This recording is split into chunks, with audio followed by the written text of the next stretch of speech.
5ನೇ ತರಗತಿ ಕನ್ನಡ ಪದ್ಯಭಾಗ 4. ಕನ್ನಡ ಬರ್ರಿ ನಮ್ಮ ಸಂಗಡ ಪ್ರಶ್ನೋತ್ತರಗಳು. ಕೆಳಗಿನ ಕವಿಗಳ ಜನ್ಮಸ್ಥಳ, ಕಾಲ, ಬಿರುದು ಅಥವಾ ಪ್ರಶಸ್ತಿಗಳನ್ನು ಕುರಿತು ವಾಕ್ಯ ರೂಪದಲ್ಲಿ ಬರೆಯಿರಿ. ಕವಿ ಪರಿಚಯ: ಚಂದ್ರಶೇಖರ ಪಾಟೀಲ. ಚಂಪ ಎಂಬ ಕಾವ್ಯನಾಮದಿಂದ ಪ್ರಸಿದ್ಧರಾದ ಚಂದ್ರಶೇಖರ ಪಾಟೀಲ ಅವರು ಸಾಮಾನ್ಯ ಶತ 1939ರಲ್ಲಿ ಹಾವೇರಿ ಜಿಲ್ಲೆಯ ಸವಣೂರು ತಾಲೂಕಿನ ಅತ್ತಿಮತ್ತಿಯೂರಿನಲ್ಲಿ ಜನಿಸಿದರು. ಇವರು ಬಾನುಲಿ, ಮಧ್ಯಬಿಂದು, ಗಾಂಧಿ ಸ್ಮರಣೆ, ಶಾಲ್ಮಲ ಮೊದಲಾದ ಕೃತಿಗಳನ್ನು ರಚಿಸಿದ್ದಾರೆ. ಇವರಿಗೆ ಪಂಪಳ ಪ್ರಶಸ್ತಿ, ಕರ್ನಾಟಕ ರಾಜ್ಯೋತ್ಸವ ಪ್ರಶಸ್ತಿ, ಆಳ್ವಾಸ್ ನುಡಿಸಿರಿ ಪ್ರಶಸ್ತಿ ಹಾಗೂ ಕರ್ನಾಟಕ ಅಕಾಡೆಮಿ ಪ್ರಶಸ್ತಿಗಳನ್ನು ನೀಡಿ ಗೌರವಿಸಲಾಗಿದೆ. ಚಂದ್ರಶೇಖರ ಪಾಟೀಲರವರು. ಮುಖ್ಯ ಪ್ರಶ್ನೆ 1. ಕೆಳಗಿನ ಪ್ರಶ್ನೆಗಳಿಗೆ ಉತ್ತರಿಸಿ. ಪ್ರಶ್ನೆ ಸಂಖ್ಯೆ 1. ಎಲ್ಲೆಲ್ಲೂ ಏನೆಂದು ಉಸಿರಬೇಕು?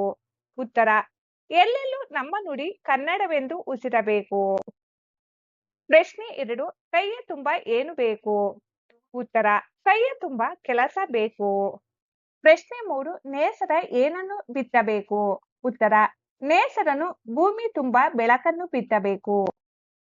ಪ್ರಶ್ನೆ 4. ಎದೆ ತುಂಬ ಯಾವುದು ಬೆಳಗಬೇಕು? ಉತ್ತರ: ಎದೆಯ ತುಂಬ ಪ್ರೀತಿಯ ಬೆಳದಿಂಗಳು ತುಂಬಿ ಬೆಳಗಬೇಕು. ಮುಖ್ಯ ಪ್ರಶ್ನೆ 2. ಕೆಳಗಿನ ಪದ್ಯಭಾಗವನ್ನು ಪೂರ್ಣಗೊಳಿಸಿ ಕಂಠಪಾಠ ಮಾಡಿರಿ. ಪೂರ್ಣಗೊಳಿಸಿರುವ ಪದ್ಯಭಾಗ 1. ಎಲ್ಲೆಲ್ಲೂ ಉಸಿರಬೇಕು ನಮ್ಮ ನುಡಿ ಕನ್ನಡ, ಸಿರಿನಾಡನ್ನು ಕಟ್ಟಲಿಕ್ಕೆ ಬರ್ರಿ ನಮ್ಮ ಸಂಗಡ. ಪದ್ಯಭಾಗ 2. ಪೂರ್ಣಗೊಳಿಸಿರುವ ಪದ್ಯಭಾಗ: ಮೈಯ ತುಂಬ ಬಟ್ಟೆ ಬೇಕು ನೆತ್ತಿಗೊಂದು ಆಸರ, ಭೂಮಿ ತುಂಬ ಬಿತ್ತಬೇಕು ಸಣ್ಣ ಬೆಳಕ ನೇಸರ. ಭಾಷಾಭ್ಯಾಸ: ಪದಗಳನ್ನು ಕೂಡಿಸಿ ಬರೆಯಿರಿ. 1. ಮೇಲೆ ಪ್ಲಸ್ ಇಟ್ಟುಕೊಂಡು, ಮೇಲಿಟ್ಟುಕೊಂಡು. 2. ಶುಭ್ರ ಪ್ಲಸ್ ಆಯಿತು, ಶುಭ್ರವಾಯಿತು. 3. ಬಂಡೆ ಪ್ಲಸ್ ಅನ್ನು, ಬಂಡೆಯನ್ನು. ಭಾಷಾಭ್ಯಾಸದಲ್ಲಿನ ಮುಖ್ಯ ಪ್ರಶ್ನೆ 2. ಪದಗಳನ್ನು ಬಿಡಿಸಿ ಸಂಧಿಯ ಹೆಸರು ತಿಳಿಸಿರಿ. ಸವಿಗನ್ನಡ: ಸವಿ ಪ್ಲಸ್ ಕನ್ನಡ ಆದೇಶ ಸಂಧಿ. ಮರವನ್ನು: ಮರ ಪ್ಲಸ್ ಅನ್ನು ವಕಾರಾಗಮ ಸಂಧಿ. ನಾವೆಲ್ಲ: ನಾವು ಪ್ಲಸ್ ಎಲ್ಲ ಲೋಪ ಸಂಧಿ. ದಾರಿಯಲ್ಲಿ: ದಾರಿ ಪ್ಲಸ್ ಅಲ್ಲಿ ಯಕಾರಾಗಮ ಸಂಧಿ. ಒಂದೊಂದು: ಒಂದು ಪ್ಲಸ್ ಒಂದು ಲೋಪ ಸಂಧಿ. ಓದಿಗೆ ಮನ್ನಣೆ: 1. ಕನ್ನಡ ನಾಡಿನ ಅರಣ್ಯ ಸಂಪತ್ತಿನ ಬಗ್ಗೆ ತಿಳಿಯಿರಿ. ಕನ್ನಡ ನಾಡಿನ ಅರಣ್ಯ ಸಂಪತ್ತಿನ ಬಗ್ಗೆ ಕಿರು ಪರಿಚಯ ಮಾಡಿಕೊಳ್ಳೋಣ. ಕರ್ನಾಟಕವು ಅತ್ಯಂತ ಶ್ರೀಮಂತ ಅರಣ್ಯ ಸಂಪತ್ತನ್ನು ಹೊಂದಿದೆ. ಇಲ್ಲಿ ಶ್ರೀಗಂಧ, ತೇಗ, ಮತ್ತಿ, ಹೊನ್ನೆ, ಬಿದಿರು ಮುಂತಾದ ಬೆಲೆಬಾಳುವ ಮರಗಳು ಬೆಳೆಯುತ್ತವೆ. ಕರ್ನಾಟಕದ ಕಾಡುಗಳು ಹುಲಿ, ಚಿರತೆ, ಆನೆ, ನವಿಲು, ಜಿಂಕೆಗಳಿಗೆ ಆಶ್ರಯ ತಾಣವಾಗಿದೆ. ಬಂಡೀಪುರ ಮತ್ತು ನಾಗರಹೊಳೆ ಪ್ರಮುಖ ರಾಷ್ಟ್ರೀಯ ಉದ್ಯಾನವನಗಳಾಗಿವೆ. 2. ಕನ್ನಡ ನಾಡಿನ ಶ್ರೇಷ್ಠ ವ್ಯಕ್ತಿಗಳ ಬಗ್ಗೆ ತಿಳಿಯಿರಿ. ಕನ್ನಡ ನಾಡಿನ ಕೆಲವು ಶ್ರೇಷ್ಠ ವ್ಯಕ್ತಿಗಳ ಬಗ್ಗೆ ಕಿರು ಪರಿಚಯ ಮಾಡಿಕೊಳ್ಳೋಣ. ವಿಶ್ವಗುರು ಬಸವಣ್ಣ 12ನೇ ಶತಮಾನದ ಮಹಾ ಸಮಾಜ ಸುಧಾರಕರು ಮತ್ತು ವಚನಕಾರರು. ಕಾಯಕವೇ ಕೈಲಾಸ ಎಂದು ಸಾರಿದರು. ಸರ್ ಎಂ ವಿಶ್ವೇಶ್ವರಯ್ಯ ಮೈಸೂರಿನ ನಿರ್ಮಾತೃ ಹಾಗೂ ಜಗತ್ಪ್ರಸಿದ್ಧ ಇಂಜಿನಿಯರ್. ಇವರ ಜನ್ಮ ದಿನವನ್ನು ಇಂಜಿನಿಯರ್ಸ್ ದಿನ ಎಂದು ಕರೆಯಲಾಗುತ್ತದೆ. ಕುವೆಂಪು ಕನ್ನಡದ ಮೊದಲ ಜ್ಞಾನಪೀಠ ಪ್ರಶಸ್ತಿ ವಿಜೇತ ಮಹಾಕವಿ. ನಮ್ಮ ನಾಡಗೀತೆಯಾದ ಜಯ ಭಾರತ ಜನನಿಯ ತನುಜಾತೆ ಬರೆದ ರಾಷ್ಟ್ರಕವಿ. ಡಾಕ್ಟರ್ ರಾಜ್ಕುಮಾರ್ ಕನ್ನಡ ಚಿತ್ರರಂಗದ ಸಾಂಸ್ಕೃತಿಕ ರಾಯಭಾರಿ ಹಾಗೂ ದಾದಾ ಸಾಹೇಬ್ ಫಾಲ್ಕೆ ಪ್ರಶಸ್ತಿ ವಿಜೇತ ನಟ. 3.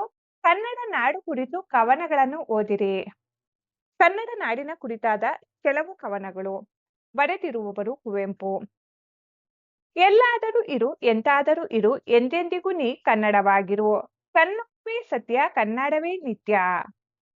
ಕವನ 2 ಬರೆದಿರುವರು ಬಿ ಎಂ ಶ್ರೀಕಂಠಯ್ಯ. ಏನೇ ಬರಲಿ, ಯಾವುದೇ ಬರಲಿ, ಕನ್ನಡದ ಕಂದಂ ಕಡೆಯಂ ತನಕಂ ಕನ್ನಡವನ್ನೇ ಪಾಡುತ್ತಲಿಪಂ. 4. ಕನ್ನಡ ನಾಡಿನ ಪ್ರಸಿದ್ಧ ಸ್ಥಳಗಳಿಗೆ ಪ್ರವಾಸ ಹೋಗಿರಿ. ಐತಿಹಾಸಿಕ ಸ್ಥಳಗಳು ಹಂಪಿ, ಬಾದಾಮಿ, ಪಟ್ಟದಕಲ್ಲು, ಬೇಲೂರು, ಹಳೆಬೀಡು ಮುಂತಾದವು. ನೈಸರ್ಗಿಕ ಸ್ಥಳಗಳು ಜೋಗ ಜಲಪಾತ, ಕೊಡಗಿನ ಬೆಟ್ಟ ಗುಡ್ಡಗಳು ಮತ್ತು ಕಾರವಾರದ ಸಮುದ್ರ ತೀರ ಮುಂತಾದವು. ಸಾಂಸ್ಕೃತಿಕ ಸ್ಥಳಗಳು ಮೈಸೂರು ಅರಮನೆ ಮತ್ತು ಶ್ರಾವಣ ಬೆಳಗೊಳದ ಗೊಮ್ಮಟೇಶ್ವರ ಮೂರ್ತಿ ಮುಂತಾದವು. ಪದಗಳ ಅರ್ಥ: ಆಸರೆ, ಅರ್ಥ ಆಶ್ರಯ, ನೆಲೆ. ಉಸಿರಾಗು, ಏಳಬೇಕು.